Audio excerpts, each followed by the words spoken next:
بسم الله الرحمن الرحيم. يا أيها الذين آمنوا لا تتخذوا عدوي وعدوكم أولياء تلقون إليهم بالمودة وقد كفروا بما جاءكم من الحق يخرجون الرسول وإياكم أن تؤمنوا بالله ربكم إن كنتم خرجتم جهادا في سبيلي وابتغاء مرضاتي تسرون إليهم بالمودة وأنا أعلم بما أخفيتم وما أعلنتم ومن يفعل منكم فقد ضل سواء السبيل. إن يثقفوكم يكونوا لكم أعداء ويبسطوا إليكم أيديهم وألسنتهم بالسوء وودوا لو تكفرون.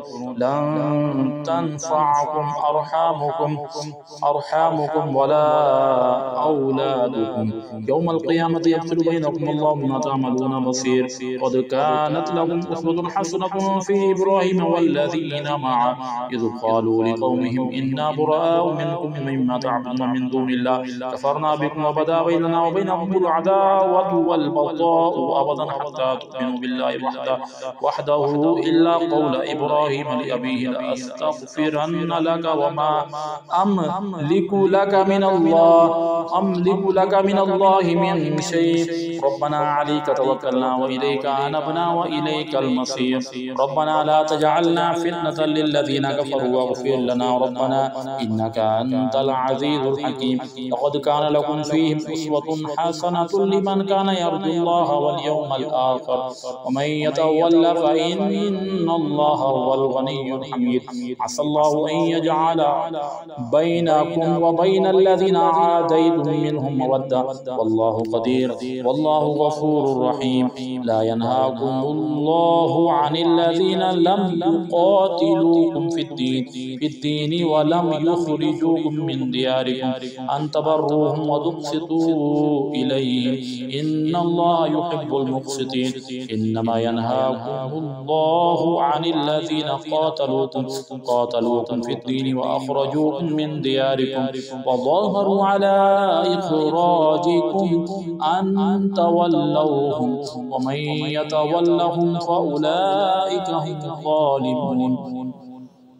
يا أيها الذين آمنوا إذا جاءكم المؤمنات مهاجرات فامتحنوهن الله أعلم بإيمانهن فإن علمتموهن مؤمنات فلا ترجعوهن إلى الكفار لا هن حل لهم ولا هم يحلون لهم وآتوهم ما أنفقوا ولا جناح عليكم أن تنكحوهن إذا آتيتموهن أجورهن ولا بعصام الكوافر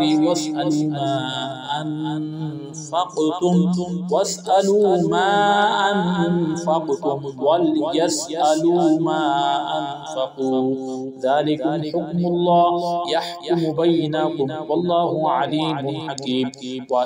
وإن فاتكم شيء من أزواجكم إلى الكفار فعاقبتم فآتوا الذين ذهبت أزواجهم مثل ما أنفقوا واتقوا الله الذي أنتم به مؤمنون. يا أيها النبي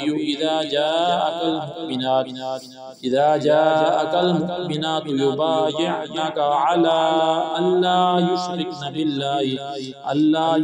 بالله شيئا ولا يسرقن ولا يزنين ولا يقتلن أولادهن ولا يأتين ببهتان يفترينه بين أيديهن وأرجلهن ولا يعصينك في معروف فبايعهن واستغفر لهن الله إن الله غفور رحيم.